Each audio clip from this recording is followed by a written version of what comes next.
Hola chicos, ¿qué tal? Os debía un vídeo, ya lo sé, me he retrasado mucho, así que el vídeo que vamos a hacer, el vídeo que vamos a trabajar, lo que vamos a ver es lo que vimos en clase sobre los visigodos, que es el último punto del temario de la historia de primero de la ESO, que de hecho enlaza directamente con segundo de la ESO. Esto lo volveréis a tratar nada más iniciar la historia de segundo de la ESO. Y en este vídeo vamos a hablar de los visigodos, ¿vale?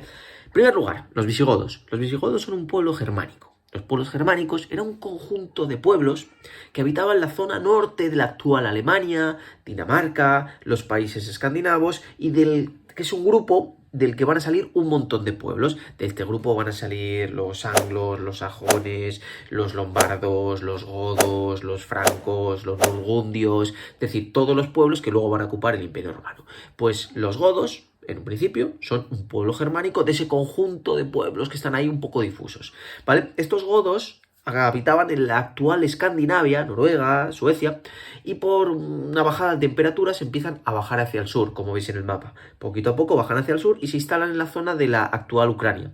Una vez que están en la zona de la actual Ucrania, se dividen en dos. De un lado van a estar los visigodos y de otro lado van a estar los ostrogodos. Y así vivían los visigodos, tranquilos, a veces guerreando contra Roma, a veces no, hasta que de repente llega desde las estepas de Rusia los hunos. Los visigodos no se complican, ven que los hunos están tarados y lo que deciden hacer es emigrar, refugiados. Es decir, piden permiso a Roma para instalarse dentro del Imperio Romano y así salir del camino que estaban haciendo los hunos. Entonces, centenares de miles de visigodos, unos 200.000 visigodos, cruzan el Danubio y se instalan en la provincia romana de la Dacia, lo que es la actual Rumanía. Esto, insisto, fue con el permiso de Roma. Roma, después de muchas discusiones, les permitió entrar porque los quisieron usar como un escudo frente a otros pueblos bárbaros. Es decir, yo te permito instalarte dentro de mi imperio, pero a cambio tú, con tu ejército, me vas a servir a mí y vas a luchar contra cualquier pueblo bárbaro que sea mi enemigo. Sin embargo, ese tratado no va a funcionar. Roma había prometido a los visigodos que les iba a entregar tierras, que les iba a hacer entregas de trigo para que la población no pasara hambre, porque daros cuenta que es una población muy numerosa que se acaba de refugiar en el Imperio Romano. No se le dan esas tierras, no se hacen las entregas de trigo y los visigodos se van a cabrear. Tanto se van a cabrear que se rebelan contra Roma y se produce la batalla de Adrianópolis. La batalla de Adrianópolis en el 378, donde el ejército visigodo se enfrenta al ejército del emperador romano de Oriente. Los visigodos vencen en Adrianópolis e incluso matan al emperador romano de Oriente.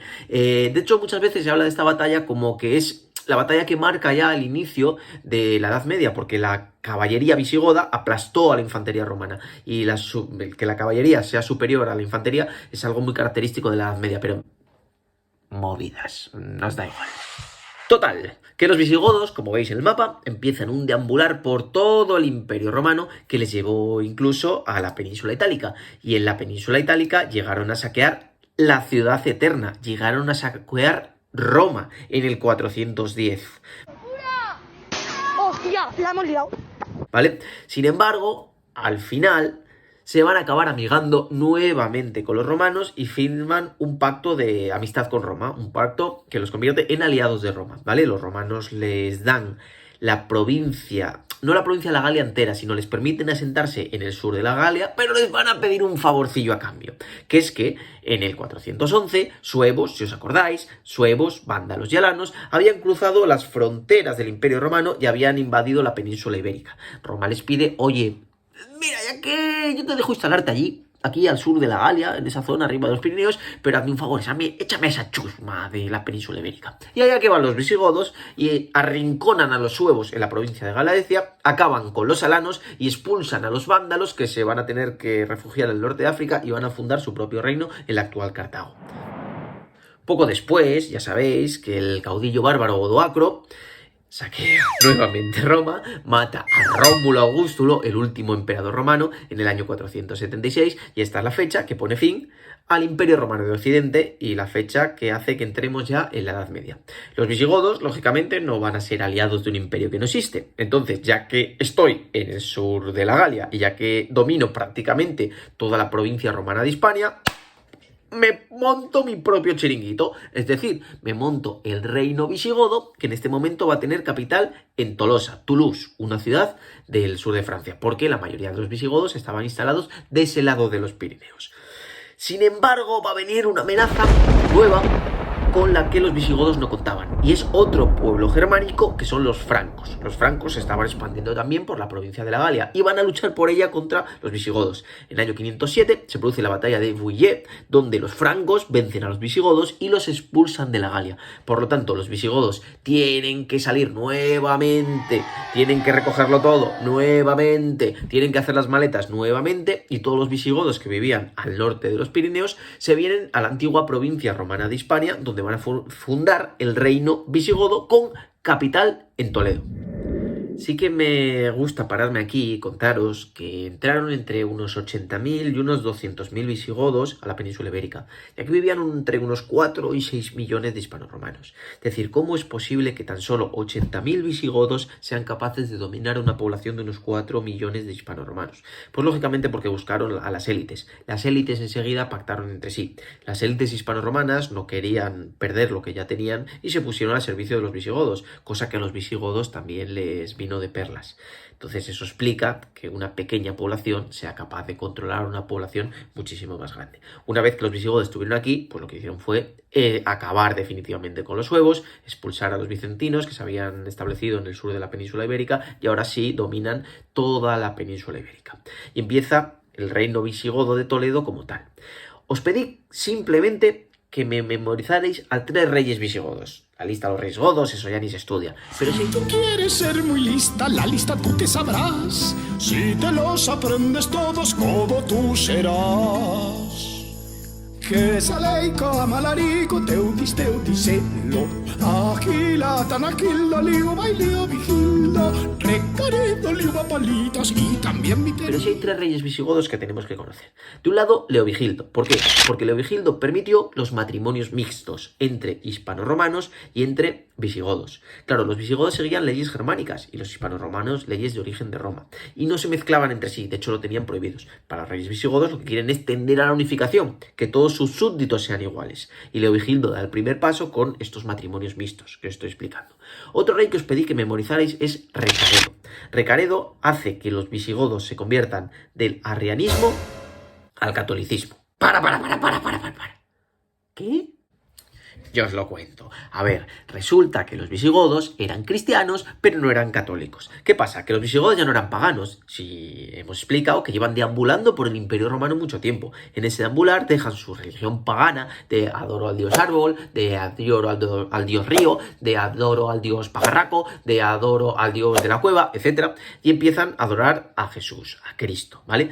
Pero no como los católicos, sino como los arrianos, ¿vale? El arrianismo era, pues bueno, una herejía que había surgido y que se diferenciaban de los católicos en que no creían en el misterio de la Santísima Trinidad.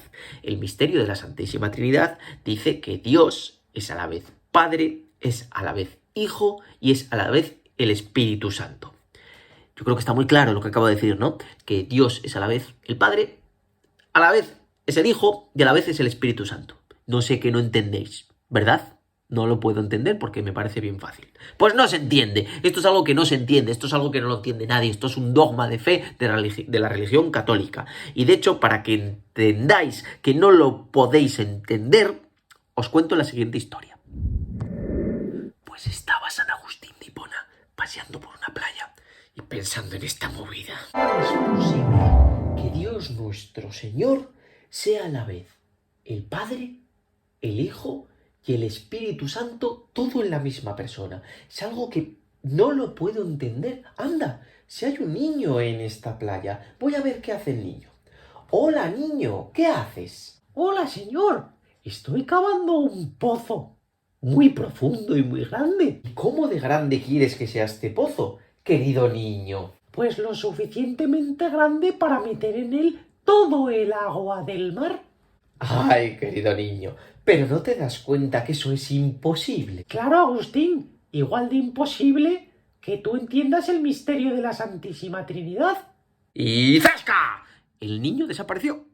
¿vale? ¿Ese niño quién era? El Espíritu Santo, era Dios, ¿vale? Esto es lo que nos cuenta la Iglesia Católica para decirnos que no puedes entenderlo. Olvídate, es un dogma de fe, no está hecho para tu mentalidad. Dios es a la vez Padre, Hijo y Espíritu Santo en la misma persona. Y punto. Ahora bien, los arrianos no se lo creen. Los arrianos dicen que esto es una milonga. Los arrianos, es decir, los visigodos, dicen que Dios y el Hijo no son la misma persona. Es decir, que Jesús es el Hijo de Dios. ¡Y punto! De hecho, no tiene ni carácter divino, ¿vale? Estaría un escalón por debajo. No son la misma persona. Jesús y su Padre, Jesús y Dios, son personas distintas. Pues por esto se estuvieron pegando durante años los arrianos y los católicos. Murió un montón de gente por estas discusiones. Entonces, enlazamos con lo nuestro. Yo os pedí que teníais que estudiar a Recaredo. Recaredo es un rey visigodo que hace que los visigodos se conviertan del arrianismo al catolicismo. ¿Por qué? A ver, porque Recaredo no es tonto. Para un rey es mucho más fácil gobernar sobre una población que tienen todos la misma religión. Y él sabe que es mucho más fácil hacerse convertir al catolicismo a unos 80.000, 200.000 visigodos arrianos que no al revés. Hacerse convertir a 4 millones o 6 millones de hispanorromanos al arrianismo. Por lo tanto, obliga a los visigodos a convertirse al catolicismo en el tercer concilio de Toledo. Y el último rey que os pedí es Recesvinto. Recesvinto acaba por unificar a los dos pueblos, ¿vale? Mediante el Liber Judicarum, mediante el fuero juzgo, lo que hace es unifica las leyes de hispanorromanos con las leyes de los visigodos y crea un código legal nuevo, porque hasta entonces los visigodos se regían por las leyes germánicas y los hispanorromanos por las antiguas leyes latinas. Me explico para que lo entendáis. Vamos a ver, imaginaros que robo una barra de pan y yo soy un hispanorromano, pues me pegan 80 latigazos. Si yo soy un visigodo, pues me cortan la mano. Entonces, para un monarca siempre es más fácil tener las mismas leyes para todos sus súbditos, ¿vale? Que no haya distintas leyes que sean aplicables a distintas personas. Y esto lo consigue hacer el rey, ya os digo, Recesvinto. Y con esto realmente acabamos el reino visigodo. ¿Por qué? Porque si no nos adentramos ya demasiado en la Edad Media y tampoco quiero eso. El reino visigodo se vendrá abajo, lo estudiaréis en segundo de la ESO, estudiaréis las causas, estudiaréis el problema que tiene, que era una monarquía electiva muchas veces, lo estudiaréis en el 711, los árabes, un ejército árabe y bereber, cruza el estrecho de Gibraltar y vence al último rey visigodo, don Rodrigo, en la batalla de Guadalete, ya os digo, en el año 711. Pero esto lo veréis el año que viene.